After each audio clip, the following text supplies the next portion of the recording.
Breaking news po mga kababayan, nako po, magkakagulo talaga dito. Senador Ping Lacson,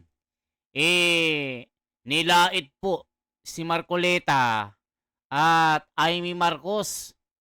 Pakinggan po natin mga kababayan at talagang parang gustong makipagbugbugan itong si Lacson. Hindi kinaya ni Lacson ang mga banat ni Amy Marcos. So ngayon, namemersonal na. Dinamay pa si Marcoleta. Anong problema mo sa piluka ni Senador Marcoleta? Sabi ng mga komento, okay lang ang piluka, hindi naman aso. Ang daming nagko-comment, magkano kaya ilang maleta ang nakuha mo, Ping Lacson? Tila aso ka ni Tamba. Yan po yung mga komento, mga kababayan. So pakinggan po natin ang banat ni Ping Lacson. Mahaba-haba ito mga kababayan ha. Para po yung iba na hindi po nakapanood, ito kasi bago ito. Pakinggan po natin, bagong banat. Bagong pasabog ni Ping Lacson. Inulan ng batikos. May problema ka ba sa mga bakla? Sabi ng mga komento, baka ikaw yung bading. Kasi putak ka ng putak. Para kang manok na hindi makaitlog. Mga kababayan, pakinggan po natin ito.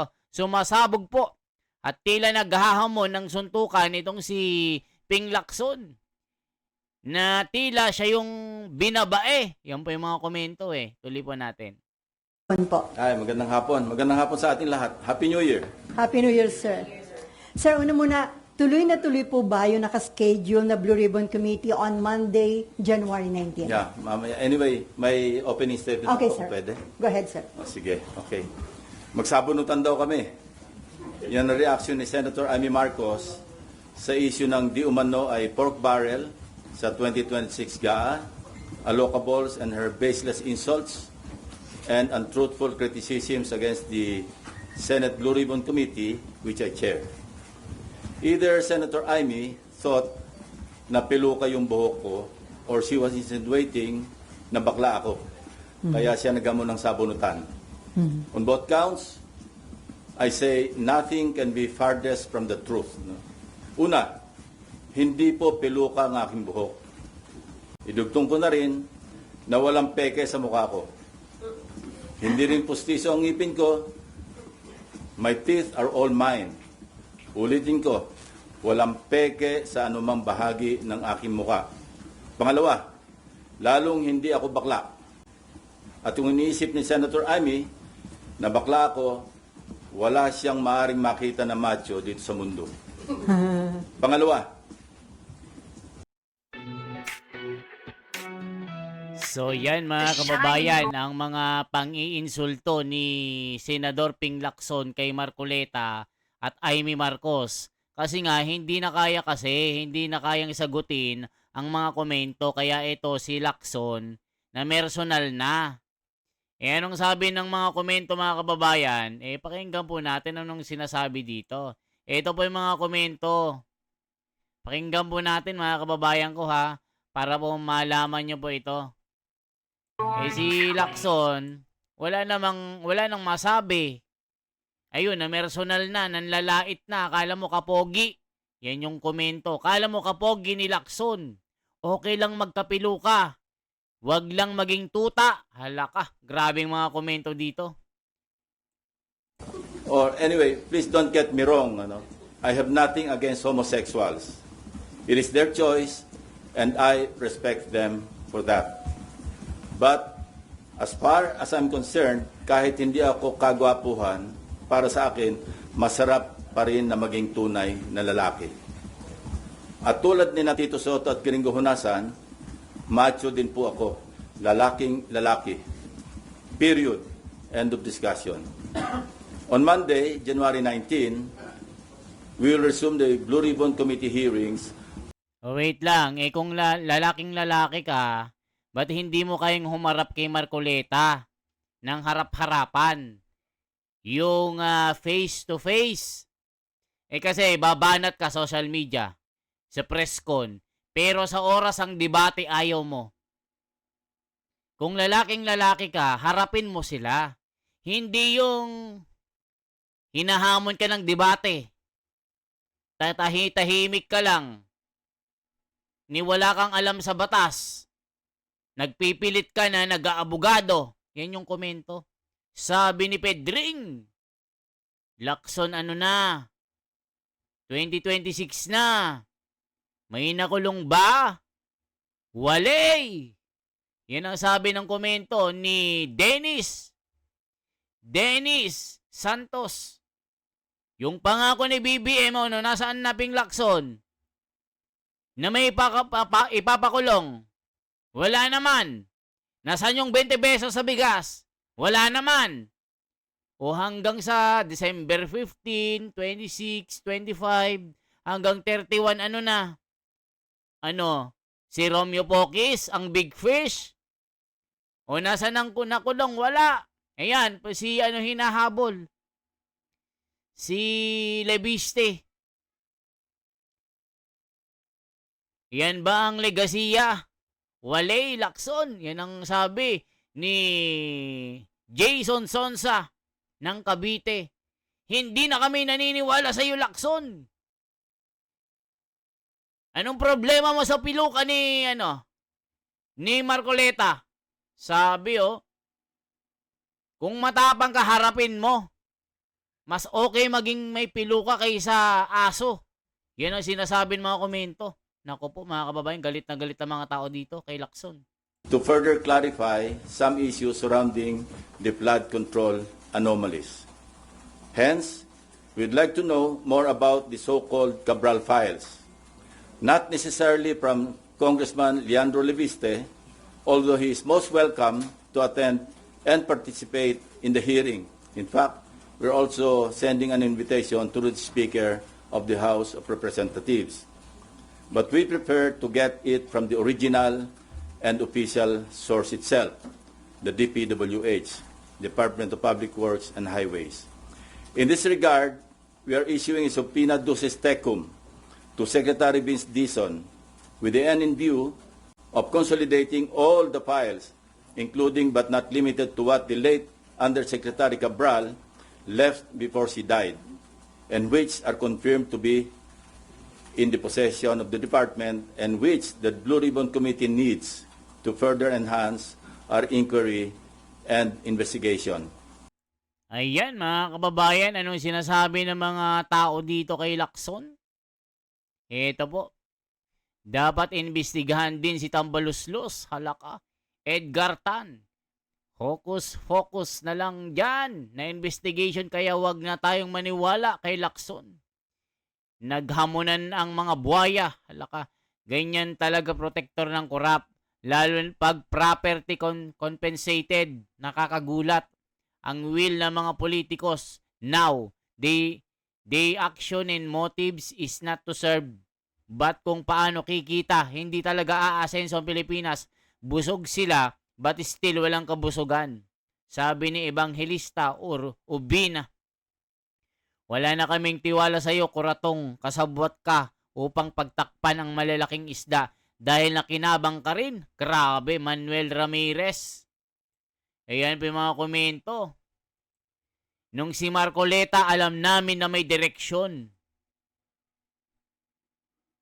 Maliwanag pa sa sikat ng araw kung ano ang tinatahak ni Marcoleta at nakikita ng taong bayan ang progresibong pag-iimbestiga. Pero kay Lacson, nga! Grabe naman, political views, Ito yung senador na magaling mag-expose sa umano'y sangkot ng mga politiko sa korupsyon. Pero siya rin nagtatakip. Kaya wag na tayo pabudol sa taong ito. Halaka. Lacson, nang bubudol ka na naman, sabi ni Roel Albar, 8082. Ang problema mo, Lacson, pinagtatanggol mo, adik at magnanakaw. Grabe. Mr. Press Release. Ping Boss Kufal ka ba? Cover up king ka. Just invite Bersamin Panganibans 100 billion na insertion ni Bongbong Marcos. Grabe mga komento. Bakit i-arrange pa? Bakit hindi pa daluhin kung ito ay totoo? Hindi, halaka. Mga kababayan ko. Galit na galit kay Lacson ang mga komento. Nag-usap na kami ni Secretary Vince tungkol dito last Monday at kung ano-ano mga files at dokumento ang kailangan namin. In relation to this, I received reliable information that former DPWH Secretary Manuel Bonoan deliberately submitted to Malacanang incorrect grid coordinates of thousands of flood control projects all over the country which form part of the Sumbong sa Pangulo website. This resulted in grossly inaccurate data involving some 421 ghost projects on previously inspected flood control projects earlier reported to the public by the said department, and which they are now trying to rectify by comparing the records in their multi-year planning and scheduling or MIPS, MYPS. Ayan. Ayan mga kababayan ko. Ano nang sinasabi ng mga komento dito? Galit na naman kay Lacson, no? Nag-aaway-away na mga politiko nating mga kurakot, magnanakaw, ping-ping. Huwag na kayong mag-waste time ng hearing. Wala nang kagana-ganang manood. Paikot-ikot na lang tayo. Puro kayo takipan. Piko na si Pinky, kuratong Lacson. Grabe. Parang mga bata lang, personalan ng banat.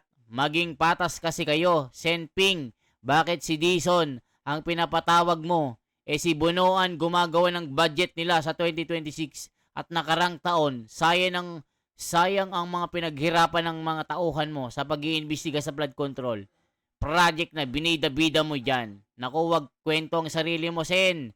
Hayaan mo ng mamayan na magsalita kung ano ka at kung sino ka. Galingan mo na lang ang imbestiga sa Blue Ribbon Committee na wala ka na sanang pagko-cover up. Mas okay na palitan ka na.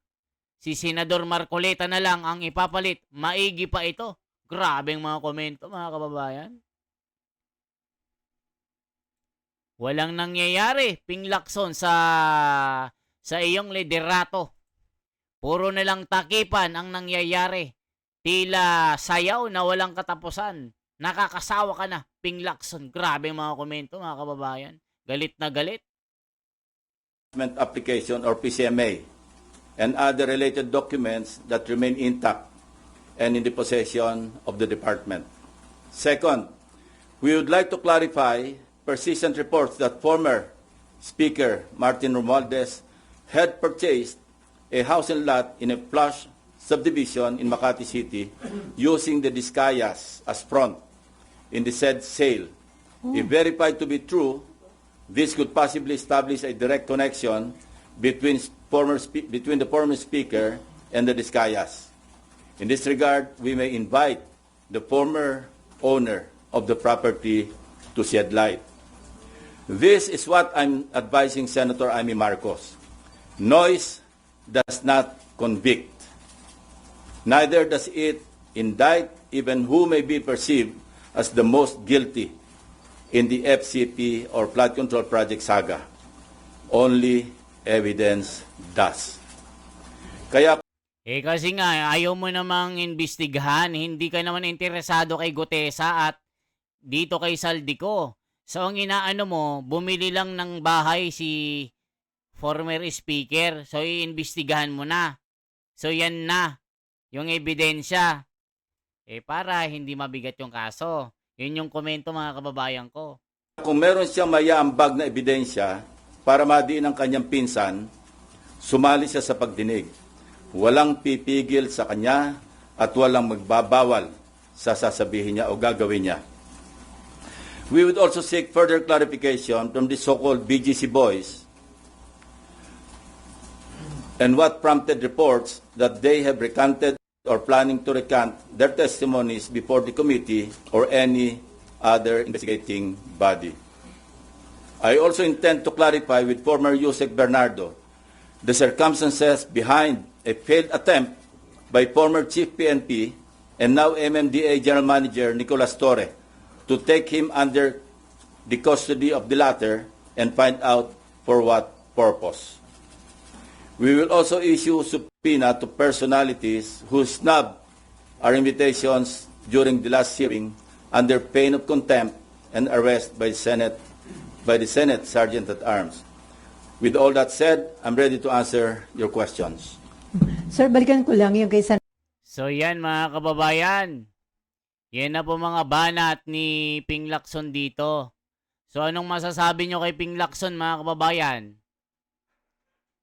Kanino kayo naniniwala? Kay Marcoleta o kay Tito Soto or Ping Lacson? Bubuksan na naman ang investigation sa Blue Ribbon pero walang nangyayari. Puro pagtatakip. Kaya kung umabot ka sa bidyong ito, maaaring i-like, i-share at i-subscribe ang ating YouTube channel.